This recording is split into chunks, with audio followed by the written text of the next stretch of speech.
A informação em primeiro lugar. Os fatos e acontecimentos do nosso dia a dia para que você fique bem informado.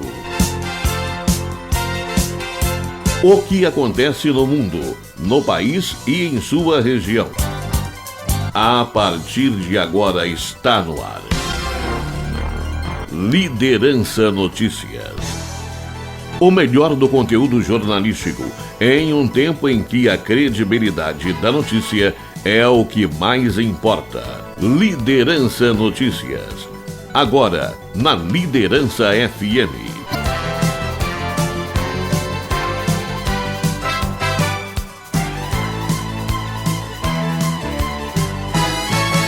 Boa tarde, hoje segunda-feira, 5 de abril de 2021. Estamos começando o Liderança Notícias, uma produção da LS Comunicação e Marketing, com a apresentação de Luigi Stefano.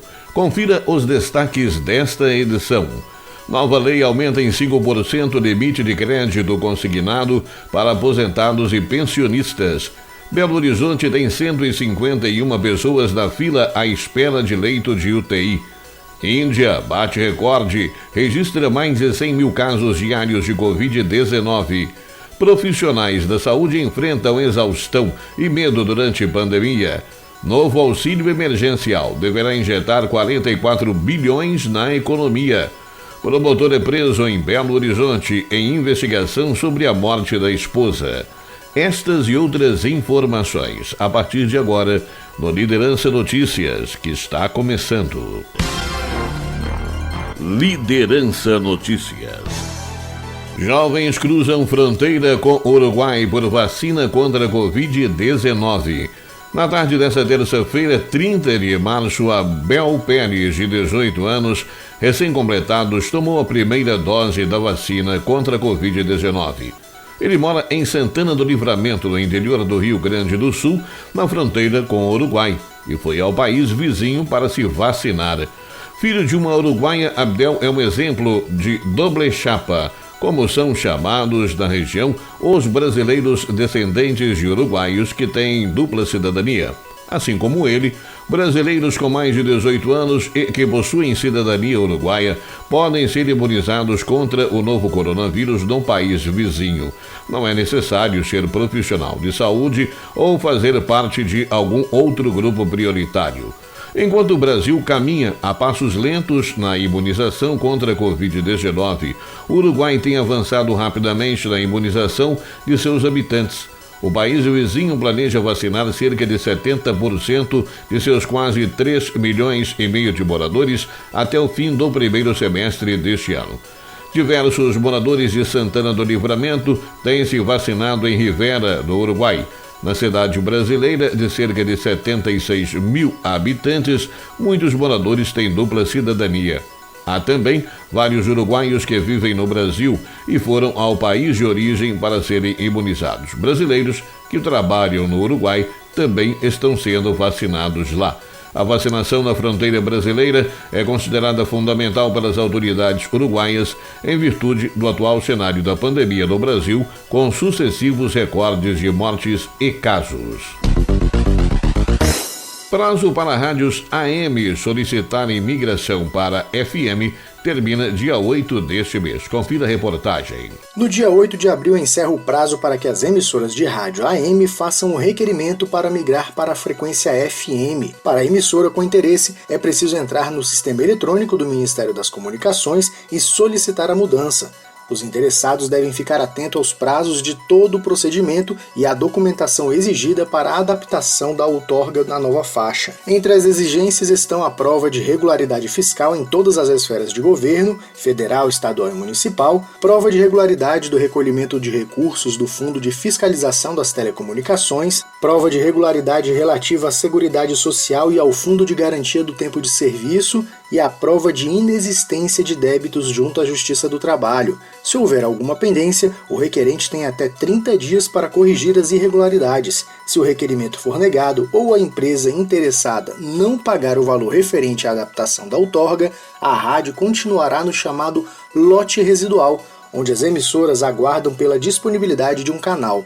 Com a migração, está previsto maior qualidade de áudio das programações e uma significativa economia com energia elétrica. Reportagem Janari Damascena. Executiva do MDB quer evitar Bolsonaro e Lula. Partido com maior penetração nos municípios com grande influência no cenário político, o MDB é ator importante nas discussões sobre alianças para as eleições de 2022.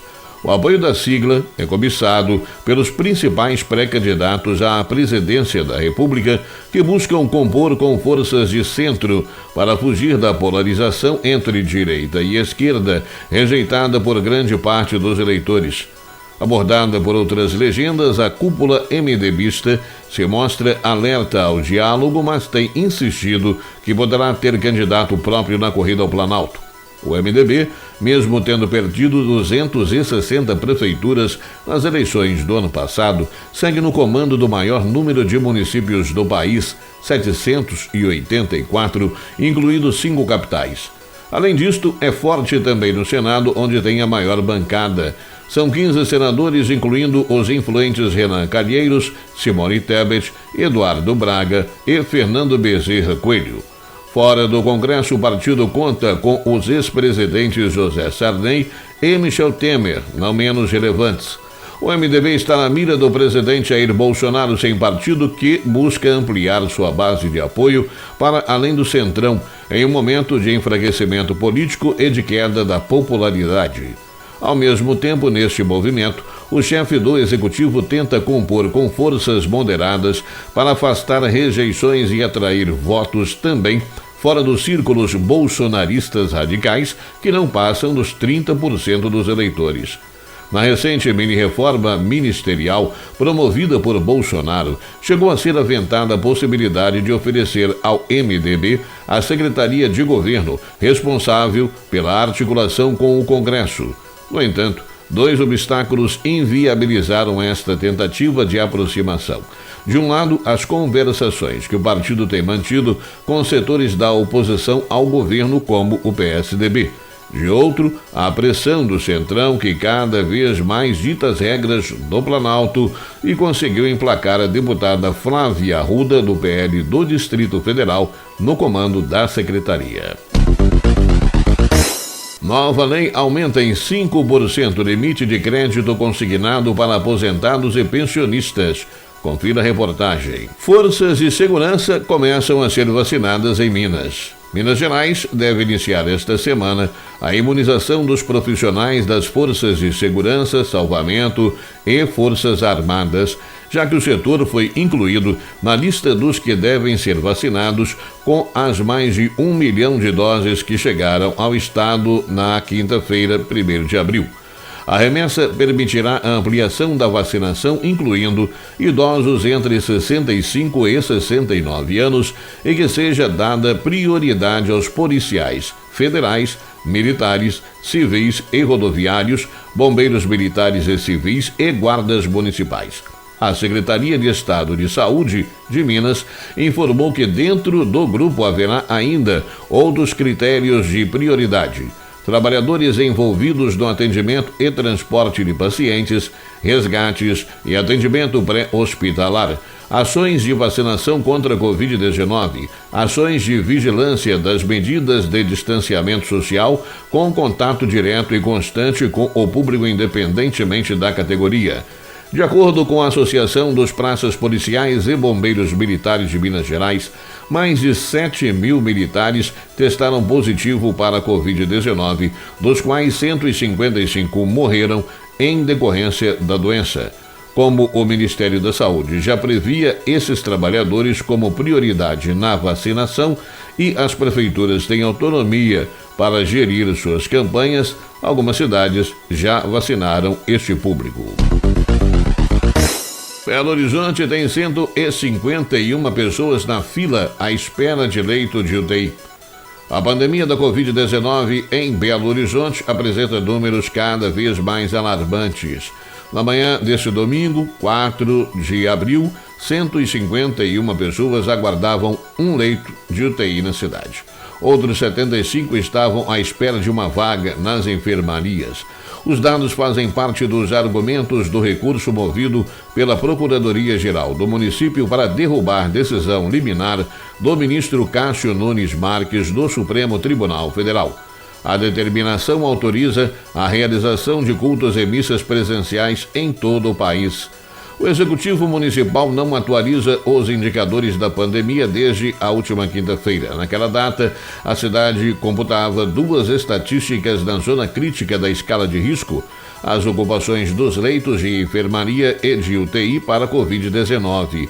A taxa das UTIs estava em 92,5%, inferior aos 94,7% computados no boletim anterior, divulgado nesta quarta, 31 de março. A cidade tinha 1.129 vagas de terapia intensiva para vítimas da pandemia, 548 no Sistema Único de Saúde, o SUS, e 581 nos hospitais privados. Dessas, 85 estavam livres. A ocupação dos leitos de enfermaria fechou o balanço em 81,1%. O terceiro indicador fundamental da pandemia também sofreu diminuição.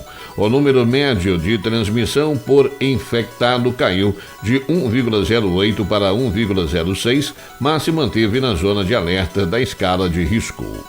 Nesta quarta, o Comitê de Enfrentamento à Covid-19 da Prefeitura se reúne e será discutida uma reabertura ou não das atividades comerciais na cidade. AstraZeneca e Fiocruz promovem evento online para profissionais da saúde sobre vacina contra a Covid-19. Confira a reportagem. A AstraZeneca, em parceria com o Oxford, e a Fiocruz promovem na próxima terça-feira, às 19h30, um evento online e gratuito com o tema O Impacto, a Vacina, os Avanços e os Próximos Passos. O evento é voltado para médicos e farmacêuticos e irá debater as respostas da comunidade científica para a sociedade em relação à pandemia da Covid-19. Os dados epidemiológicos indicam que 20 a 30% dos pacientes que são positivos para o vírus desenvolvem sintomas que são significativos e suficientes para exigir hospitalização, e destes, cerca de 1/3 precisa de cuidados em nível de UTI. Pessoas com idade avançada ou com doença cardiovascular, bem como hipertensão e diabetes, são alguns dos principais fatores para sintomas mais graves e piores resultados, incluindo morte e falência de múltiplos órgãos. Diante deste cenário, o evento deve abordar a importância da vacinação contra a Covid-19, a tecnologia desenvolvida na vacina, dados de eficácia nesta população de risco e o que esperar do futuro. As inscrições podem ser feitas pelo site vacinaumfuturoparatodos.com.br. Reportagem Rafaela Gonçalves. Funcionários da FEMIG protestam contra cortes nos salários. Trabalhadores dos hospitais da rede da Fundação Hospitalar de Minas Gerais, FEMIG, realizaram um protesto nesta segunda-feira. Com faixas e cartazes, enfermeiros, técnicos, funcionários do administrativo, entre outros, se concentraram em frente ao Hospital João 23, da região centro-sul da capital, em uma manifestação com cortes nos salários. O protesto começou, eram 9 da manhã, com uma escala mínima de funcionários em paralisação para não prejudicar o atendimento aos pacientes. Segundo a Associação Sindical dos Trabalhadores em Hospitais de Minas Gerais, pelo segundo mês consecutivo, trabalhadores tiveram redução no salário. Isto ocorre desde a publicação de um decreto pelo governo em janeiro, permitindo a redução dos vencimentos. Por meio de nota enviada ao Estado de Minas Gerais nesta manhã, a FEMIG informou que os descontos processados na folha de pagamentos dos servidores são aplicados de acordo com o que determina a legislação vigente. Nos casos citados, será necessária uma verificação específica sobre a questão informada. A Fundação também diz que vem dialogando com os demais órgãos do governo do Estado para apresentar propostas que atendam às reivindicações dos servidores. Minas registra 59 mortes e 2.604 novos casos pelo coronavírus nas últimas 24 horas. Minas Gerais registrou 59 mortes, 2.604 novos casos pelo coronavírus nas últimas 24 horas, segundo o boletim da Secretaria de Estado de Saúde divulgado nesta segunda-feira. Ao todo, o estado chegou a 1.159.039 infectados e 25.713 mortes pela doença. Do total de pessoas com a Covid-19, 99.634 estão em acompanhamento e 1.033.692 já se recuperaram da Covid-19. Do total de mortos, 78% tinham mais de 60 anos e 71% outras comorbidades associadas ao coronavírus. Egito transfere múmias a novo museu em desfile majestoso. Um grande desfile levou 22 múmias da realeza do Antigo Egito em cápsulas especialmente projetadas pela capital Cairo até um novo museu onde elas poderão ser exibidas em maior esplendor.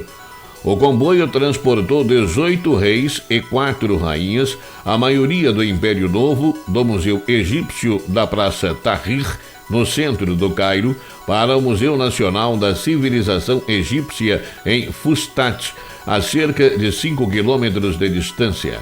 As autoridades fecharam as ruas ao longo do Rio Nilo para uma cerimônia voltada a atrair interesses às ricas coleções de antiguidades do Egito, no momento em que o turismo praticamente estagnou de vez por causa das restrições relacionadas à Covid-19. Cada múmia foi colocada em uma cápsula especial, preenchida com nitrogênio para garantir proteção, e as cápsulas foram levadas por carros projetados para embalá-las e fornecer estabilidade, disse o arqueólogo egípcio Zahi Hawass. Arqueólogos descobriram as múmias em 2 lotes no complexo de templos mortuários de Deir al-Bahari, em Luxor, no vizinho Vale dos Reis, de 1871. STF liberou cerimônias religiosas presenciais na Páscoa. Confira a reportagem. O ministro do Supremo Tribunal Federal, Nunes Marques, permitiu a realização de cerimônias religiosas presenciais durante a Páscoa. A determinação, no entanto, só liberava 25% da capacidade de lotação dos espaços. A decisão atendeu a um pedido de liminar feito pela Associação Nacional de Juristas Evangélicos, a ANAJURE. Segundo a entidade, os decretos estaduais e municipais violavam o direito fundamental à liberdade religiosa, proibindo os cultos de forma geral por não os considerarem como atividade essencial. Para a ANAJURE, isso seria inconstitucional. O pedido da associação foi editado para evitar aglomerações e contaminações pela Covid-19, como o espaçamento entre os assentos, uso obrigatório de máscaras, disponibilidade de álcool em gel na entrada dos templos e aferição de temperatura. Reportagem Paloma Custódio. Justiça manda soltar falsa enfermeira presa por vacinação ilegal. A falsa enfermeira presa pela Superintendência da Polícia Federal em Minas Gerais, suspeita de aplicar uma suposta vacina contra a Covid-19 em um grupo de empresários em Belo Horizonte, foi solta neste sábado, após a defesa entrar com pedido de habeas corpus. O Tribunal Regional Federal concedeu liberdade provisória. Segundo as investigações, Cláudia Mônica Pinheiro Torres de Freitas teria vacinado pelo menos 57 pessoas em uma garagem de ônibus na capital mineira. Ela foi detida na última quarta-feira. A polícia também investiga o alcance dessa vacinação clandestina, já que outras empresas podem ter contratado o trabalho da mulher. Na casa de Cláudia, durante o cumprimento de mandado de busca e apreensão, a polícia encontrou insumos hospitalares, ampolas de soro fisiológico, seringas, agulhas e caixas antigas de vacina contra a gripe. Um laudo pericial confirmou que o material encontrado na casa dela não é vacinas contra o novo coronavírus. A Polícia Federal trabalha com 3 linhas investigativas. As vacinas são falsas e os empresários não receberam o soro fisiológico no lugar de imunizante, doses foram extraviadas do Ministério da Saúde ou houve importação ilegal de vacinas. Mas, à medida que as investigações prosseguem na Operação Camarote, a tese de que as doses seriam falsas vem ganhando força. Nos próximos dias, as pessoas envolvidas neste caso serão intimadas e ouvidas pela Polícia Federal, incluindo o filho da falsa enfermeira que recebeu vários PIX no valor de R$600, que foi o que ela cobrou por cada dose aos empresários. Procurada a defesa de Cláudia Mônica disse que, nesta fase investigatória, a defesa manterá sua atenção e esforços sobre os depoimentos a serem realizados e na busca da transparência e justiça sobre os métodos e procedimentos utilizados na investigação pelos servidores públicos federais, disse o advogado Bruno Agostini. Em Minas Gerais, avanço econômico do setor ferroviário depende de aprovação do marco legal. Assim defende Carlos Viana. Confira a reportagem. Com 5.329 quilômetros de extensão de linha férrea, Minas Gerais será um dos estados beneficiados com a aprovação do Marco Legal das Ferrovias, o PLS 261 de 2018. O senador Carlos Viana, do PSD mineiro, acredita que a medida vai contribuir para a construção de novas ferrovias, além de um aproveitamento melhor das que já estão em funcionamento. Então eu entendo que o marco vai reduzir o custo para aqueles que querem transportar a riqueza por ferrovias, vai fazer a interligação de regiões hoje muito afastadas em nosso país e vai abrir a nossa nação aos investidores que querem trabalhar o setor ferroviário em nosso país. Atualmente, o estado é cortado pela Ferrovia Centro-Atlântica, pela MRS Logística, pela Ferroban e pela Companhia Vale do Rio Doce. O novo substitutivo, apresentado no dia 18 de novembro, retira a possibilidade de migração do regime de concessão para o de autorização. Para o especialista em infraestrutura da CNI, Matheus de Castro, o setor ferroviário precisa de mais apoio e de maiores investimentos. Segundo ele, a ampliação da malha será relevante para logísticas mais econômicas e para a geração de emprego e renda. A gente imagina que com o regime de autorização poderá se viabilizar investimentos, por exemplo, em grandes trechos ferroviários, como seria a Ferrogrão, né, que é uma ferrovia que parte basicamente de uma zona produtora de grãos até um porto de exportação, né? Ela tem o seu início e o seu fim em pontos específicos que não dependem do restante do sistema. O PLS 261 de 2018 está previsto para ser apreciado pelo Senado. O governo federal fez uma série de sugestões ao relator da matéria, senador Jean Paul Prats, do PT do Rio Grande do Norte. No total, são 9 pontos de alteração no texto que devem acarretar discussões sobre a possibilidade de migração entre os regimes de concessão e autorização. Reportagem Marquesan Araújo. Rio de Janeiro, frascos de Coronavac são furtados de sala de imunização de centro médico. A Polícia Civil do Rio de Janeiro enviou uma equipe nesta segunda-feira ao Centro Municipal de Saúde Professor Carlos Luz Lima, no bairro Colégio, na zona norte do Rio, para apurar o furto de frascos da vacina Coronavac. O crime aconteceu no domingo de Páscoa e, de acordo com testemunhas, um homem arrombou o local e foi direto até a sala de imunizações. Além do furto, a polícia apura qual o objetivo por trás da ação. Se seria para revender os imunizantes ou para a aplicação deles em pessoas conhecidas. O delegado responsável pelas investigações, Fábio Souza, titular da 6ª Delegacia de Polícia, Cidade Nova, confirmou 50 doses de Coronavac foram levadas pelo suspeito e afirmou que a perícia e depoimentos já foram colhidos. Em nota, a Secretaria Municipal de Saúde do Rio de Janeiro confirmou que o local foi arrombado e que, além dos frascos de Coronavac, um computador também foi levado. A situação foi constatada pelo vigilante da unidade e confirmada pelas imagens do circuito interno do Centro de Saúde. No vídeo, segundo a Secretaria Municipal de Saúde, foi possível observar um homem chegando ao local, onde permanece por cerca de 10 minutos. A polícia militar foi chamada pela direção da unidade. Uma perícia foi realizada momentos após a confirmação do furto.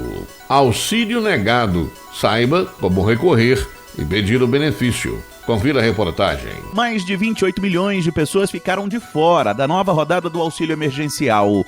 No ano passado, o programa beneficiou cerca de 68 milhões de pessoas. Já desta vez, somente 40 milhões de cidadãos tiveram aprovação automática. Você que foi excluído do programa, mas se enquadra nas regras para receber o auxílio, pode recorrer através do site do Ministério da Cidadania. Ao apresentar o calendário de pagamento, o ministro João Roma destacou o processo de compartilhamento de dados que levou ao corte de beneficiários do programa. Houve um cruzamento de mais de 200 fontes de dados para que nós conseguíssemos evoluir enquanto Estado brasileiro para justamente identificar esses beneficiários. Aqueles que estavam aptos no mês de dezembro permanecem para receber o auxílio, com exceção daqueles que foram identificados alguns itens que não fazem com que eles integrem a lista do auxílio 2021, mas sem dúvida nenhuma, mais de 40 milhões de famílias poderão ter acesso ao benefício do auxílio emergencial. Se você quiser contestar o corte do seu auxílio, acesse o site www.cidadania.gov.br/auxílio e clique no botão contestar. O sistema aceitará apenas critérios passíveis de contestação. O trabalhador que não recebeu o auxílio no ano passado e agora está desempregado e quer ter o benefício não pode fazer o pedido. O valor das parcelas gira em torno de R$ 150 a R$ 375, dependendo da composição familiar. O pagamento começa nesta terça-feira, dia 6, pelo aplicativo Caixa Tem. Detalhes no site cidadania.gov.br/auxílio. Agência Rádio Web de Brasília, Yuri Hudson. Índia bate recorde, registra mais de 100 mil casos diários de Covid-19. A Índia registrou 103.558 novos casos de Covid-19 nesta segunda-feira, o maior número de infecções em um único dia desde o início da pandemia do novo coronavírus. O número de novos casos diários na Índia tem aumentado constantemente desde 10 de março, com o país registrando também 741.830 casos ativos da doença nesta segunda-feira, o maior desde 20 de outubro. O primeiro-ministro Narendra Modi realizou uma reunião com o alto escalão do governo no domingo para revisar a situação da Covid-19 no país. Modi também determinou que uma equipe de especialistas em saúde pública seja enviada ao estado de Maharashtra, que representou 57% do número de casos do novo coronavírus do país nas últimas 2 semanas. Com os casos dessa segunda, a Índia chegou a 12.589.067 infecções pelo coronavírus, o terceiro maior do mundo, incluindo 165.101 mortes relacionadas e 11.682.136 recuperações. O país já aplicou 79.105.163 doses de vacinas contra a Covid-19, de acordo com o Ministério da Saúde. Nós vamos a um rápido intervalo, voltamos em instantes com mais algumas informações. Aguarde. Liderança.